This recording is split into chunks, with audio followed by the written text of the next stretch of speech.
All right, let's see if I turn this knob. We're streaming on Facebook. Over here is Twitch, and there's YouTube. Feel like a mad scientist here, as if I kind of know what I'm doing, right? Hey, everybody. I'm Bill Schaefer, and this is Growing Bolder. Now, glad you're here. This is a program I think you're going to like. We do this every week, and we talk about things that all of us can do to get more out of life, to live our best life possible. And really, how often do we think about ourselves? We think about our job, we think about our families, or what do we need to do on our to-do list, but how often do you think about you, your own life? And not that there's anything wrong with what we're doing now, it's just that life is tough. You know, we have to make difficult choices, and we don't always make the right ones. Life wears you down. It wears all of us down, and we inevitably fall into a routine. We do the same things the same way every day. And what happens? Before you know it, weeks, months, and even years go by in a flash. So how do we stop that from happening? Well, we have to do things like this. We have to live lives of intent, to actually think about each day, to live following our passions and with purpose and a whole lot of gratitude. We all need a little boost to do it. And folks, that is Growing Bolder. Do check out growingbolder.com in an internet sea full of websites that are all just about the same. How many more cat videos do you need to see? Growingbolder.com is one of the most unique that you will find, because it's where you will find everything you need to rekindle that spark inside you, the one that inspires you to live your best life. Well, we are really glad that you are here. And one of the things we love to do is ask you to leave in the comment section where you're watching from, because we do find that this reaches out not just across the U.S., but everywhere else indeed too. Jana Overstreet just commented on Facebook that she is here from Mattoon, Illinois. It's good to see you, Jana. Hope you really enjoy what you see today. And if you do, share the word for us. Tom Lamb is here as well. Thania Sengi from Baltimore, Maryland, seeing lots of new names this week. And that's always great, because we want to, no use preaching to the choir, right? We want to find as many people as possible that are just looking for that something, that little thing to rekindle the spark inside. And that's, you're going to love today's interview because of that. Scott Brandt is here from St. Louis. And Scott, you'll love our next guest. I got to tell you the backstory when I get a chance to talk to you, but you were one of the reasons that inspired me to have him on. Scott Brandt, what a great guy. He was one of our guests maybe a month and a half ago, and he's got this most incredible classic car dealership in St. Louis. And what a great guy. He's just a guy that gets it, that understands how to live life, much like our next guest, whose roots go back to the same place as Scott and I. Anita Lee from Sherman Oaks. It's great to have you here. She's an amazing publicist and an amazing person. Janice McCabe from Philly. Vicki Davis from Boyd, Montana. This is great. This is a good week. Teresa Doherty from Silver Springs, Maryland. This is fantastic. So we got a great start. Mary Kuykendall is here from Fort Worth, Texas. So here's what I was thinking of to help kind of sum up what we're going to do this week. Isn't it interesting to notice how, as we age, our thoughts, our opinions, and even our goals, they sometimes tend to change, occasionally dramatically. And the things that once seemed so important, so life and death, so black and white, all of a sudden lose a little bit of that power. They seem empty. They seem meaningless. Well, I happened upon this song from one of my favorite musicians, a very cool guy who really seems to get it. So let's listen to a little bit of it. You take your time, all your wishes will be met. I haven't lost my faith and my dream ain't happened yet. But I know deep inside, I'm on the right path. It won't be long till you see our photograph on every front page and every movie store.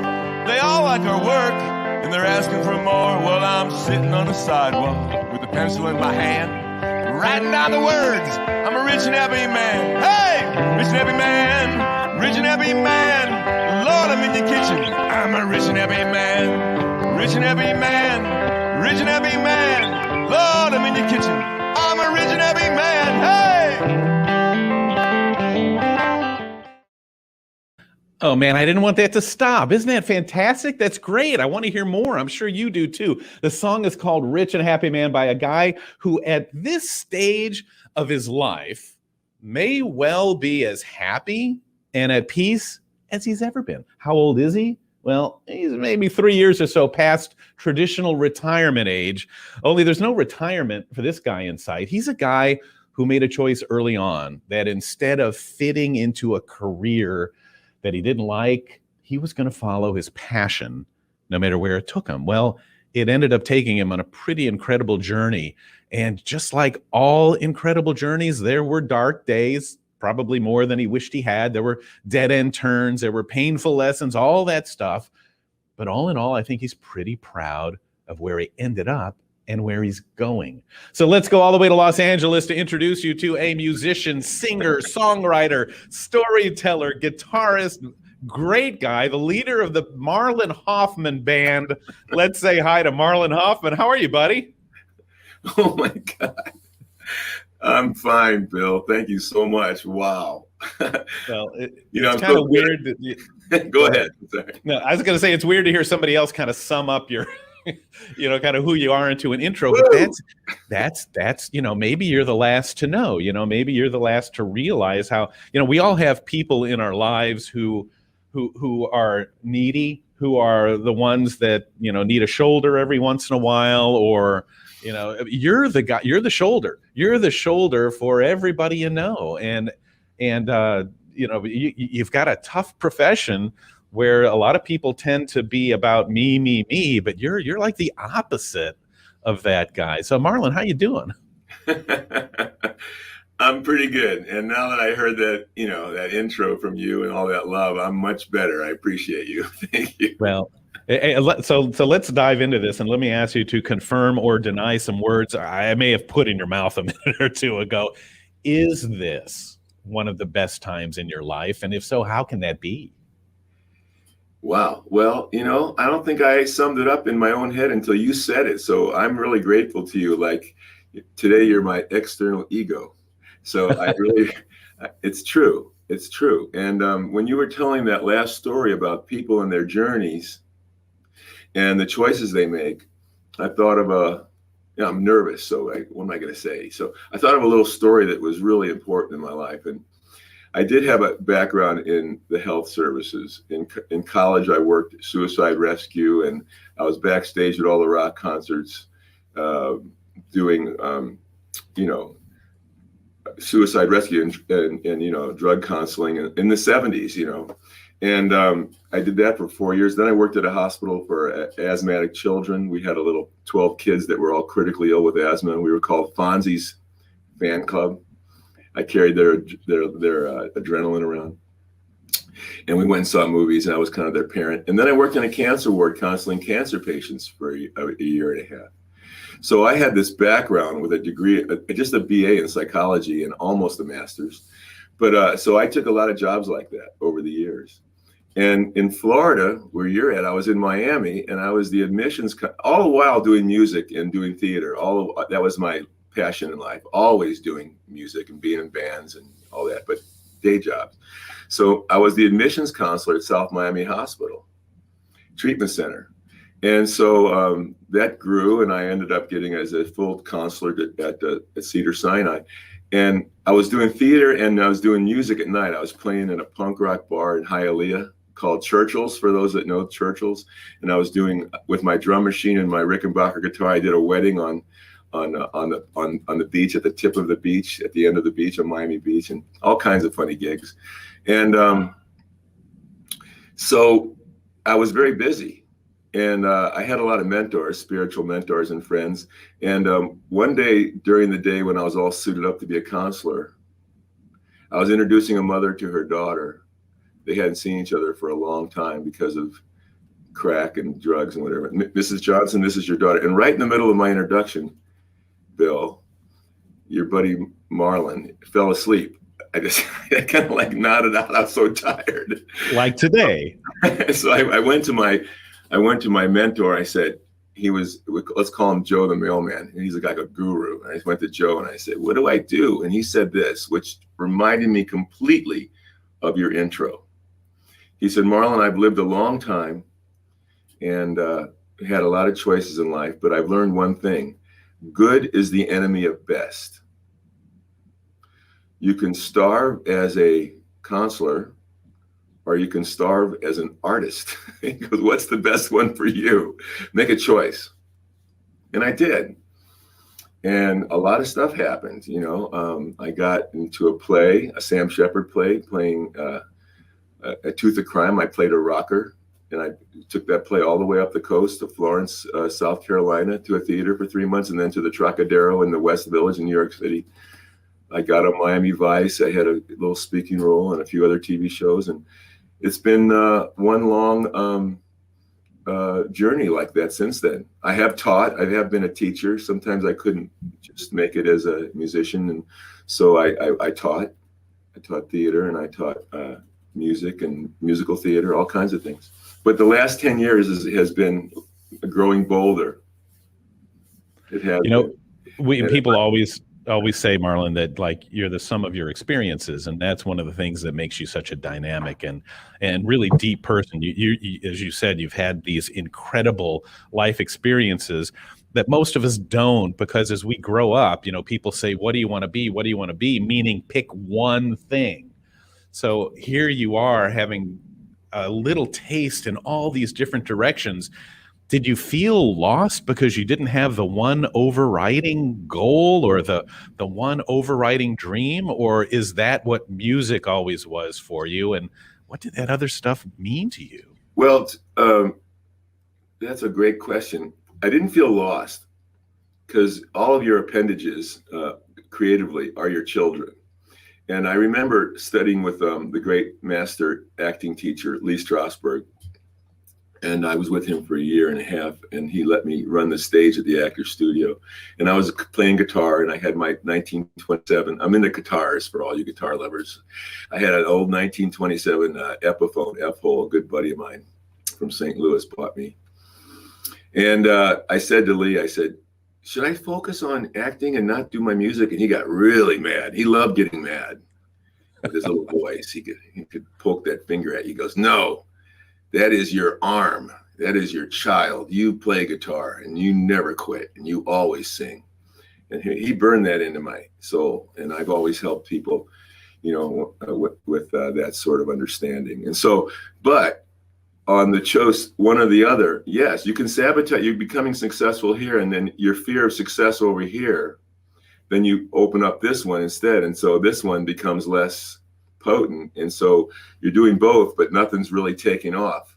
And I think the reason I'm taking off today, and it's a miracle and wonderful, and I'm so privileged to do so, is because I've been sticking with the one, my music. And it's been all music now, only for 10 years, and every day, you know, I'm in this studio with some of the greatest musicians in the world. I have my mentor and teacher comes at 8:30 in the morning. We work till 10.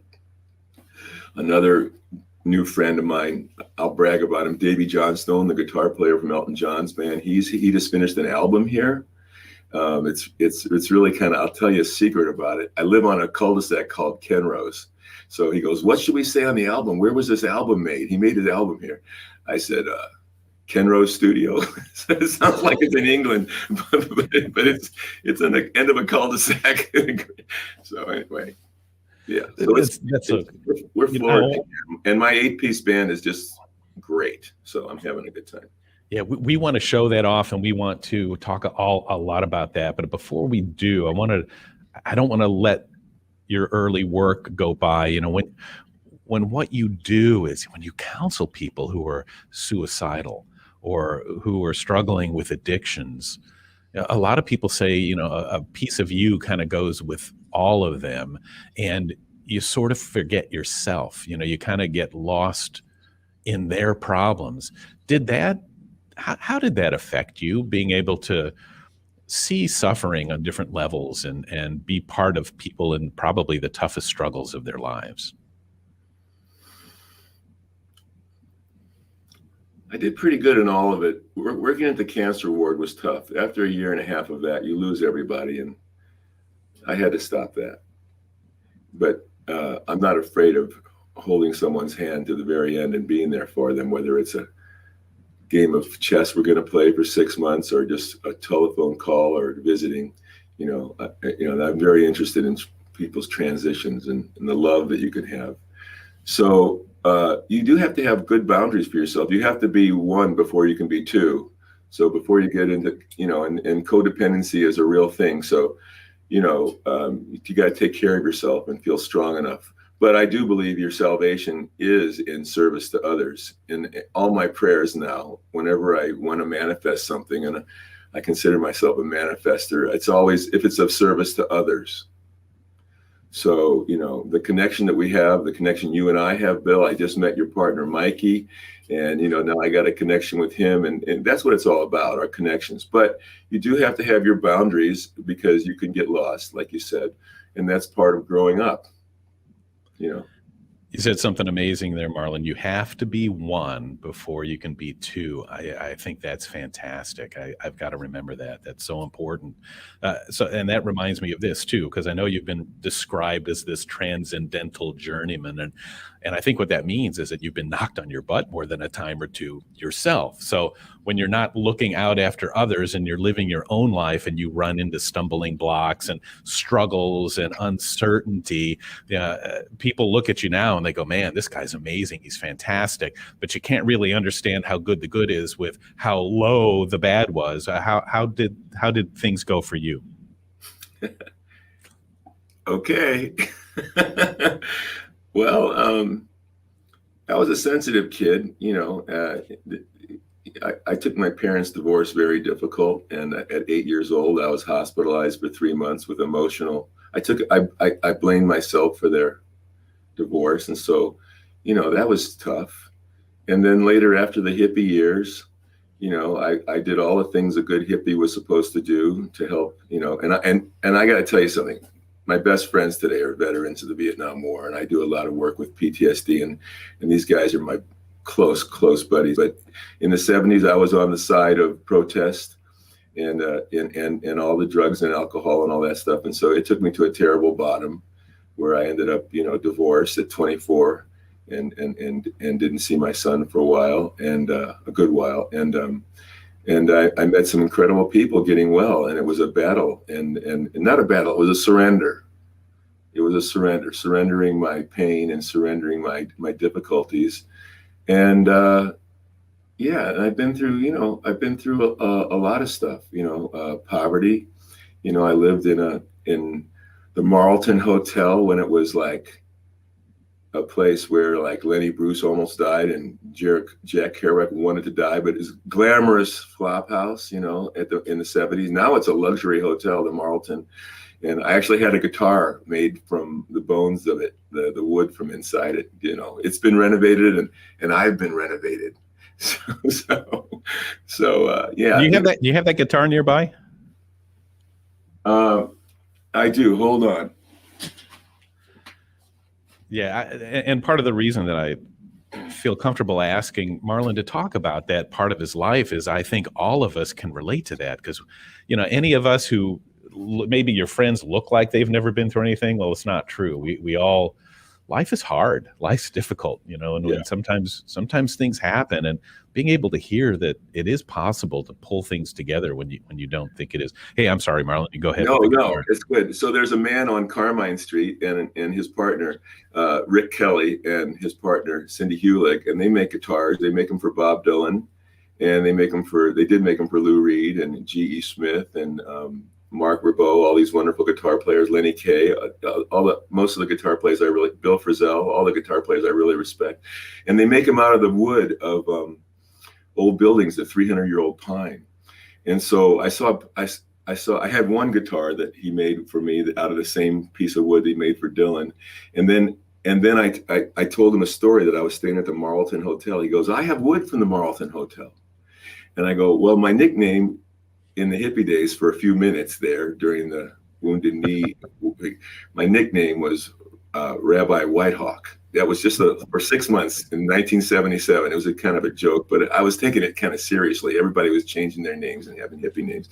So I said, Dylan's got an eagle on his guitar. I want a hawk on my guitar. And so for 3 years, him and Cindy, Rick, made this guitar.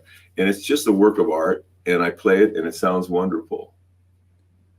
It's a beautiful guitar, and it's very light. And okay, Rick, that's my Rick Kelly commercial. And what a great thing too to keep you grounded, because it helps remind you of when times were not very good for you, and you probably wondered if you were in the right place and doing the right thing. Yeah. I think if you can get through to the healing part of life and the surrender, your pain will be your palette for helping others. You know, probably the greatest healing device would be empathy and understanding another. And so sharing your stories is part of the healing process. Joseph Campbell, the great power of myth. Yeah, he said that we learn consciously two different ways. We learn from telling stories, and that could be going to a therapist, talking to your neighbor, going to a meeting, writing a letter, writing a biography, going on the Growing Bolder show. So, and that's one way you raise your consciousness, learning. And another way is listening to the beat, music, and the dance. And he says that because that imitates the heart. And he believed that your consciousness can grow the same in either way, whether it's you're into music and thing, and then if you're lucky enough to combine the two, a story within the music, then you got a double whammy on that. You're really growing. So that's why we listen to all this. You and I didn't know each other in high school that well, and or I don't know at all, but we listened to the same songs. Yeah. And we probably know the same words of the same songs. So think about that. Why? Some great divine intelligence wanted us as a group of people to learn. So I could sit there and sing Yardbird songs to you all day, and you know every song I'm talking about. Isn't that crazy? Beatles. Yes. You had another amazing statement, and Jana Overstreet put that up as a comment. And how cool is that? Your pain will be your palette for helping others. It's another great Marlon Hoffmanism. Despite the struggles and the tough times, you also always seem to have good karma. Cool things happen to you out of the blue. You mentioned that right now you're working with longtime Elton John guitarist Davy Johnstone. How cool is that? And Bernard Fowler, if you don't know his name, for decades, he's been a backup singer with the Rolling Stones.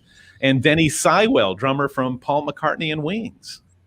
Yeah, these are friends. And Bernard is like, with all those guys, I'm having a bromance. I love them. We support each other, and they have projects going on. They're growing bolder, and they support mine. And it's just been a real privilege. And it makes me, when things like that happen, because you do your artwork alone a lot, and then you join in. And people in my band, I want to mention them, and the lineup in my band, it's like family, and everybody cares for everybody.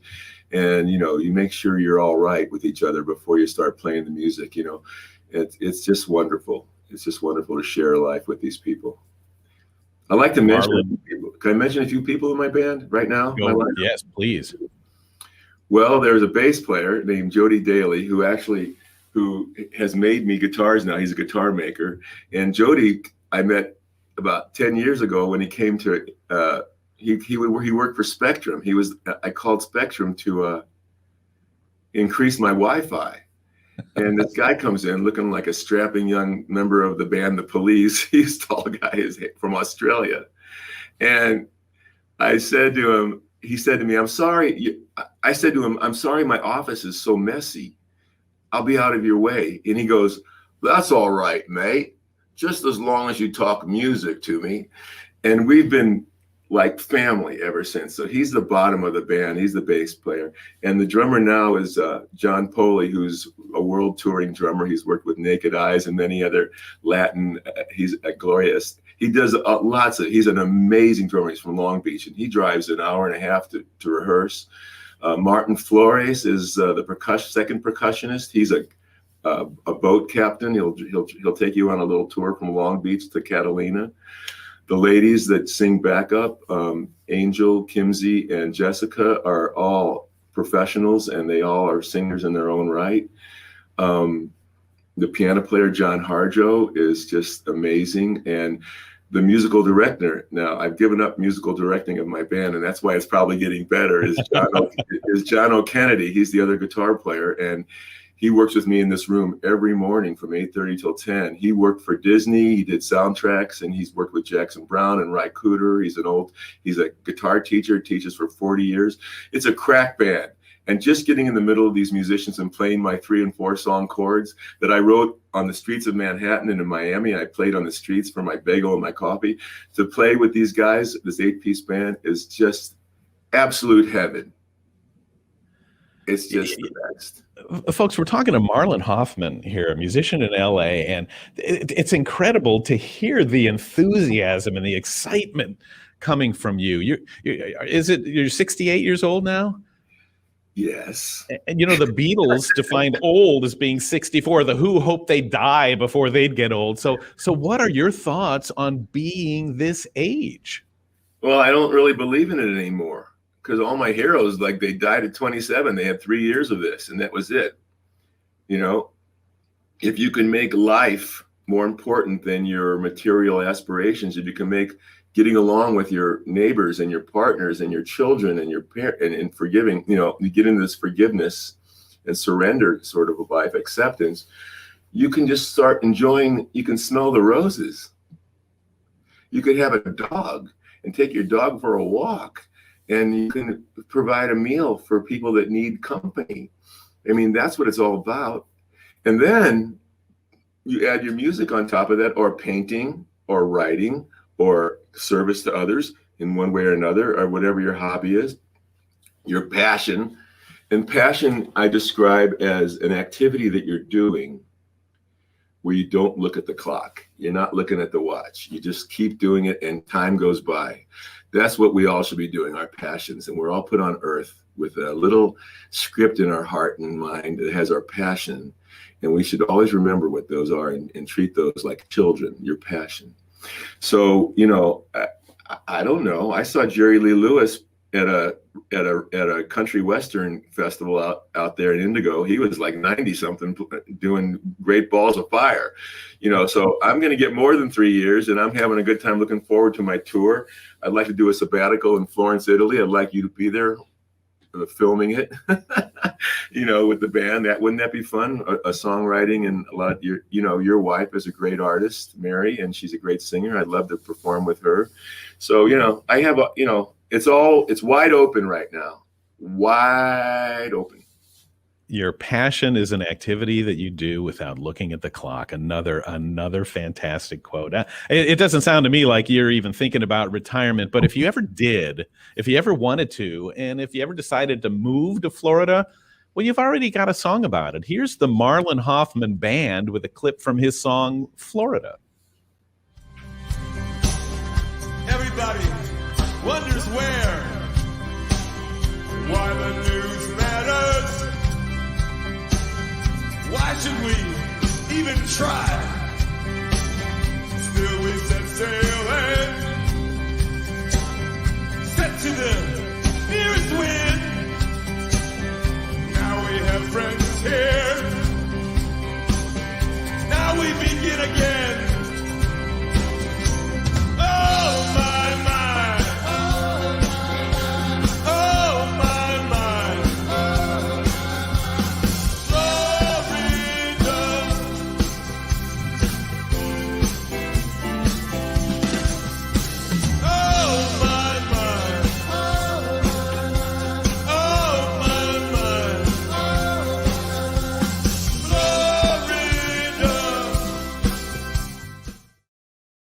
That's the song Florida from the Marlon Hoffman Band. Marlon Hoffman fronting. Love the hook, love the feel, love the vibe.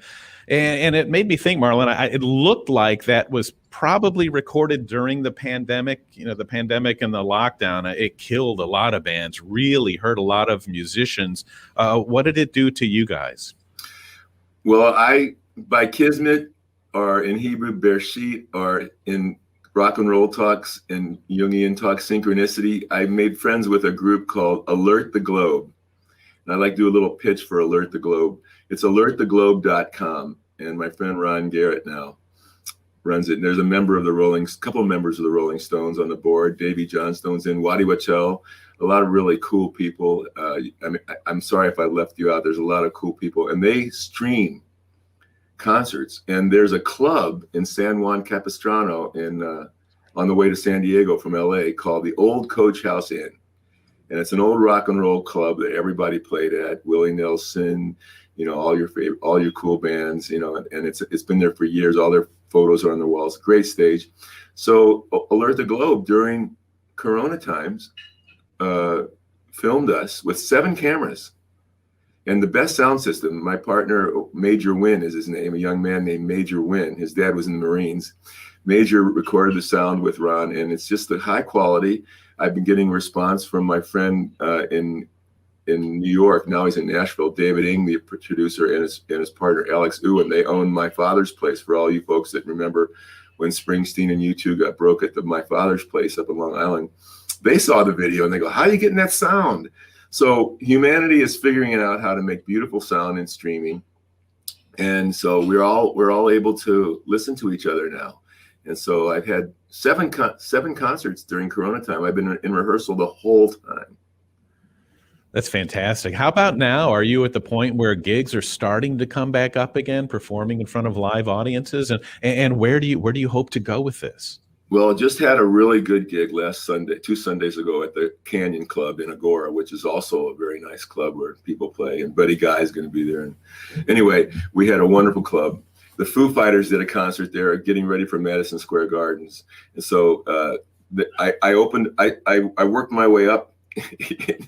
In my growing bolder age, I worked my way up their ranks. I started out opening up for bands like Ambrosia and the Guess Who, and I opened up acoustically for Johnny Rivers, which was a real privilege. And now I get my own night there, and it's just phenomenal. We filled up the place, and I think that we took our group to another notch. I've been getting little letters from friends on the experience they had at the concert, and they really enjoyed it. And so now I'm really ready. We're ready. I can honestly say, we want to go on tour and festivals, opening up for national acts, and hit the world. So I got an ace group that's just ready to rock. And folks, you're getting to hear it right now before the big explosion. I know you've been written up recently in magazines like Valley Scene as you're getting back at it. I'm telling you, if you ever did need a day job, though, Marlon, you'd be pretty darn good as a preschool teacher. Folks, check out Marlon Hoffman because class is in session. Let's hear it again. La, la, la, la. La la la la. La, la, la, la, la, la, la. La la la la la. La, la, la, la, la, la, la. La la la la la la. Okay, so when I tell you to sing the song, you sing the la la with me, okay? There's only 2 chords. Anybody can be a guitar player. There's only 2 chords in this song. It goes like this.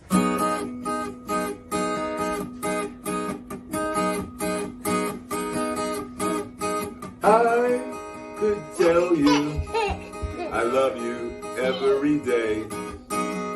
You are the kids for me, and I could hear you say, never give up on love,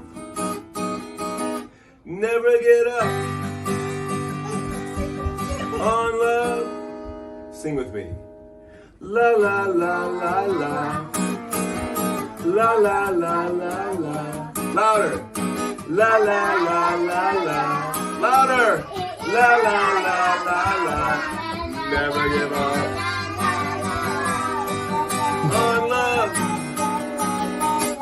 Never give up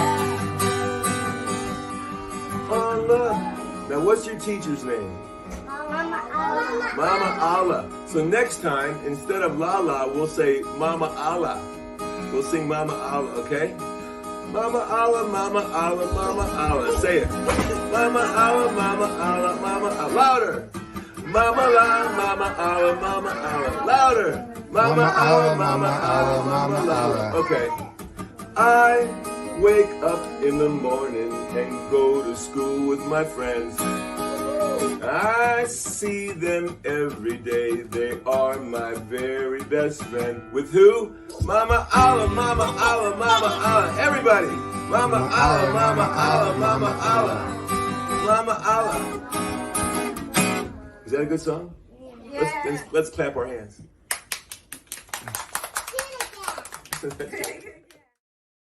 Oh, that is priceless. Even the guy behind the camera is clapping and singing along. Marlon, do you remember Romper Room? I think we've gone full circle. I see Bill. Happy birthday, Bill. Speaking of that, did you? I'm sure that when you have the ability like you do to reach out and touch somebody, you never know how you're going to inspire them.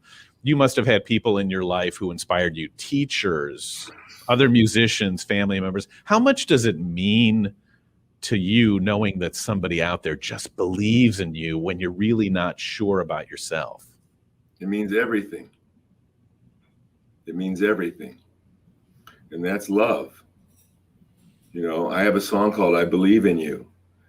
Bob Dylan wrote a song called I Believe in You. You could look up Look I Believe in You up on Spotify. There's probably 100 songs. We have to believe in each other. We have to believe in each other. And, even our enemies, so to speak, even people that we are in misunderstanding with, and I know you have to have boundaries with people that are scary and dangerous and blah, blah, blah, but you still have to have prayers in your mind for their well-being, which is hard. We get so defensive in our survival mode and kill or be killed and fight or run, but boy, the next step, folks, the Beatles had it right, Buddha had it right. Jesus had it right, just have belief and love, that's about it. I could go on. Talk to us a little bit about the power of creativity, what it does for you to be able to write and perform, and what creativity does for all of us. Well, I think it's a necessity. And some people say to me, I couldn't sing, so I didn't sing, or I was never an artist, so I didn't draw. I don't believe it. I believe all human beings that know how to eat food and know how to take care of themselves are artistic and creative on some level. They were either not nurtured to do so, are told that they couldn't do it, or no one ever believed in them to do so, or themselves So here's why. It gets to the law of thermodynamics, which says you can't create or destroy energy, and energy moves to its least place of resistance. So energy is going to go somewhere. And if you look at it realistically, including your emotions, they're either going to be depressed because there's no avenue for them, or they're going to be expressed. Okay? Expressed. And that's where health and growth and creativity come, in the expression. So whether you're scribbling and doodling on a piece of paper, that's expression. You're writing your journal about your feelings, whether you're angry or you're in love, whatever, that's expression. You're calling up a friend on the phone or doing a Zoom and talking about it. You're having a show called Growing Bolder, that's expression. You're very expressive, Bill. And boy, you put Bill and Marlon together and you get a boom, expression. Okay. So we'll be here for the next 12 hours, people. So I think creativity is our salvation in some form or another. Plant it, working in your garden. That's creative. One of the things that we've always preach also, Marlon, is that, people think, because we're so used to sitting on the couch and watching stuff on TV, we think of performing, singing, songwriting, whatever, as a spectator sport. It's not. It's a participatory thing, like you and those kids. That was Pete Seeger's thing. And who did Pete Seeger influence more than anybody else? Roger McGuinn, who you have tickets to see this weekend. So like it all comes around. And that's what you do. Your songs have that I want to sing with him quality.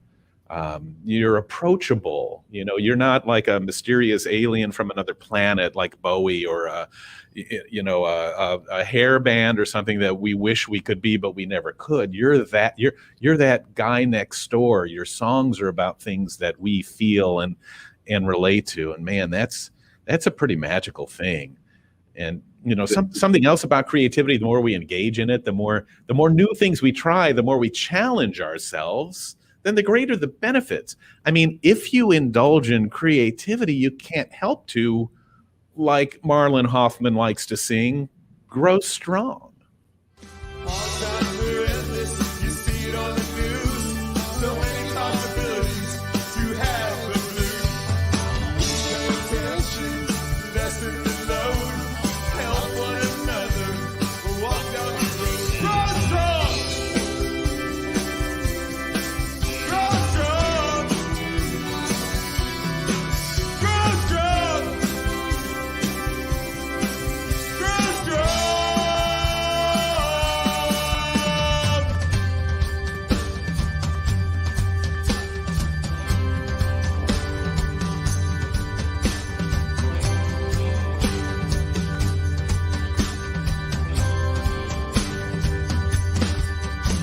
Betrayal is a heartbreak.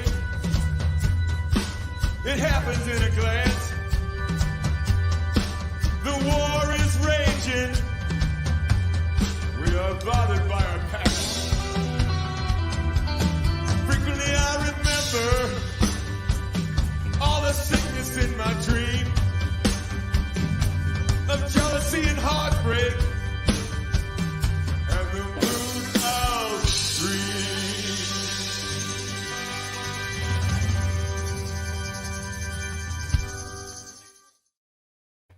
Another great one, Marlon. I could sit back and just crush those tunes all day long. They just make you feel good. I don't know what's happening here. We listen to Grow Strong on the Growing Boulder show. It's good. We almost came after you for copyright, but we'll let it slide this time. You know, when we were growing up, it was pretty rare. You know, we mentioned Roger McGuinn, and Pete Seeger performed until he was in his 90s, and it's pretty rare to find somebody pushing 70. Still gigging, touring, and still climbing. But now they're everywhere. You mentioned, Davy Johnstone and Waddy Wachtel, and we talked about Lee Sklar before we went on. Well, it's like older musicians are everywhere and doing amazing things. Any explanation for why you think that might be? Thank you. Before I get there, I just want to thank my daughter Rose for painting that guitar, and I want to thank my partner Angie for always being there and believing in me. So I just want to do that. Gratitude will get you pretty good. So anyway, and I have so much gratitude. To answer that question, I do think it's a really important question, Bill, and it's the key of what you're doing right now, and why it's valid and important in what's happening. And that is, when I was a kid, I studied other cultures, and I studied the Native American cultures in America and in India, and a few hundred years ago, all the wisdom was always in the elders, and then the wisdom went down to the youth and whatever and came up. But with media and explosiveness and rock and roll and the young, it seems like sometimes the value and the decision making comes from people that have youth, and that's great because people have to become responsible. But Yoda, my hero, wise old soul, and so I think we're moving into a time where, because of science, you get to live longer. And because of health, you get to live longer, and spirituality. And there's another level of doing and creativity and decision making for the elders. And so I just think it's time. The pendulum is swinging in that direction for compassion, love, and wisdom coming down in that direction. It's kind of an anti-ageism situation. So here I am. I'm not 16 playing drums in a band doing Who covers. I'm 68 with an all original show, and I want people to hear it. And getting better and bigger all the time. Marlon, what would you mentioned that? What would 28-year-old Marlon Hoffman think of the 68-year-old version? Oh God. Okay, I gotta be honest. I gotta be really honest. He think you are really cool, Marlon. He think you're cool. So that's good. I wasn't sure what you're going to say there. I'm glad you went that direction. Yeah, thank you, Bill. Hey, here's an easier one. What would Grandpa Dave think of you? Oh, so folks, I have a grandpa named Dave, and he worked in cloth his whole life, selling dish towels and things, and he put his brothers and sisters. He was an orphan. Put his brothers and sisters through college and stuff. He's passed away, and Grandpa Dave was the kindest man. Archetypically, he was like George Burns meets Robert De Niro. He was quiet, and he had a sense of humor, and he was humble. But he had every single record the Reader's Digest ever met, for those that remember those. And I would sit there and listen to all of him on his record player, and he'd write down every little song he listened to. He'd write the date of when he listened to that song. And he was, and his wife, my grandma, Grandma Izzy, she was a piano player, and she did Tootsie Goodbye. And so they brought me the music, and he would be really happy. And he wouldn't say how happy he was. He would just smile and be happy. And so I got a song called Grandpa Dave that I was in Florida. I was in Coral Gables, and I had a tarot deck, a Native American tarot, and I wrote a song, and he was in the chorus. It's kind of a nonsense song, but it's a tribute to him. Anyway, he would love it. Oh, well, that sure would be cool if we could see a clip of the song you wrote called Grandpa Dave. Roll it. I got a pad of purple paper, says. Go for it! Down the street cries a thief, he screams. One more hit! I'm in Miami on a pick and a chain. It's a hot August night, gonna rain. Working on 10,000 dreams, work on my mind. Broken frame, electric chair. Send my love to Grandpa Dave. Hey, Roy!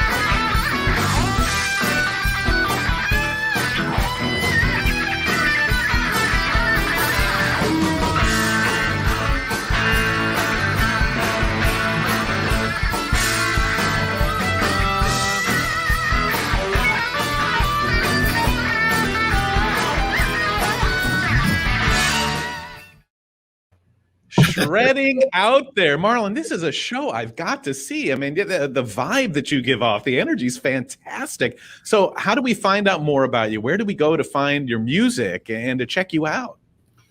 Thank you. Well, there's 2 albums out that I did at a very cool studio in Santa Monica called the Village Recorder, which has a lot of history. And the albums are called La Happy and La Paix, but it's Marlon Hoffman Band on iTunes or Spotify. Marlon Hoffman Band. It's everywhere, and on Amazon, and it's distributed. Just type in Marlon Hoffman Band; it'll all pop up. And my website is marlonhoffman.com. MarlonHoffman.com.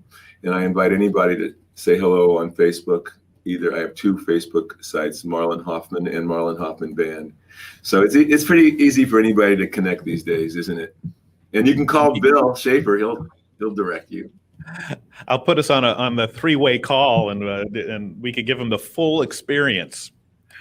But that is so cool, Marlon. And I always do this to everybody, and it's probably the toughest question of the whole thing, just because it's kind of a summing up, and people never stop to really think about this. But you really have had an incredible life. You've met so many interesting characters along the way and experienced so many different kinds of things. You live in LA, the movie capital of the world. What's the movie of your life about? What's the moral of the Marlon Hoffman story? What have you learned about yourself, about people, about dreams, about reality, about life that you'd like to share with us? Wow, that kind of brought a tear to my eye. Okay, well, for those that have a problem with this, I apologize. But for those that don't, you'll know what I'm talking about. That you're not alone. There's a very loving higher power, God, who loves you very much. And the more quiet you get, and the more rest you can give yourself to heal, then you can go out and explode and go forward with your, like I said, passion. And there's a reason you came here.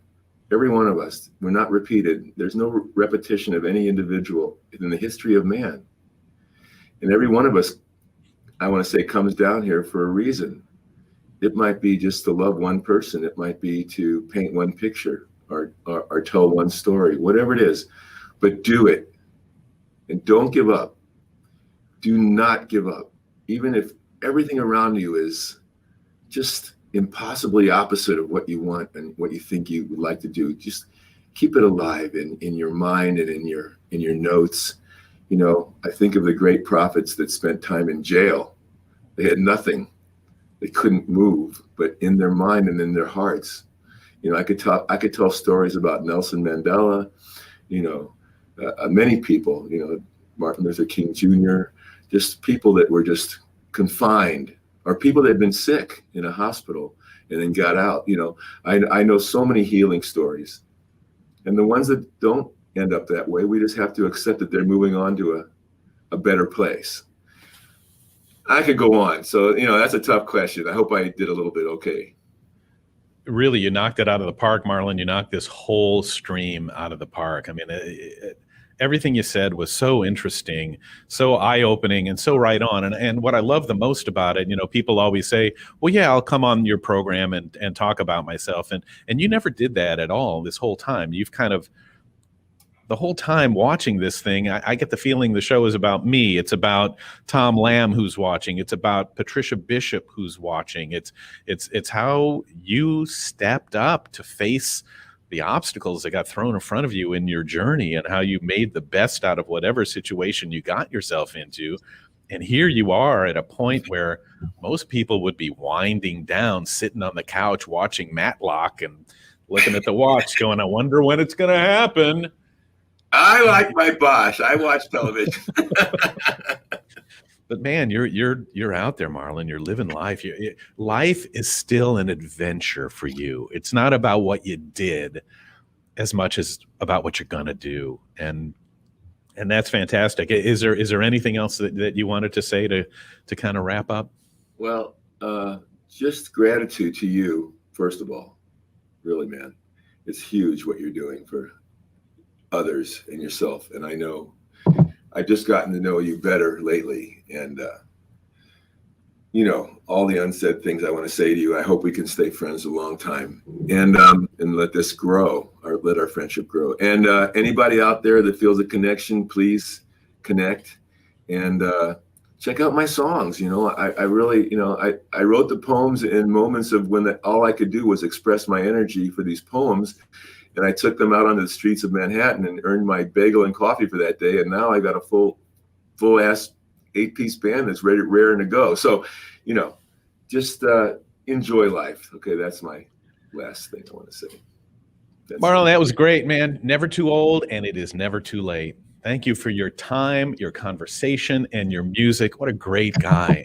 And folks, do look for him online. MarlonHoffman.com. Look for him on Spotify, iTunes, wherever it is you find your music. Very good stuff. So listen, we want to thank you for being with us, for being interested, and for checking us out. Spread the word with everybody you know. And remember, no matter what opportunities, challenges, adventures that life throws at us, we can find a way to make the best of it. We're all pulling for you. Remember, we're all in this together, because that's growing bolder. I'm Bill Schaefer. Thanks for watching.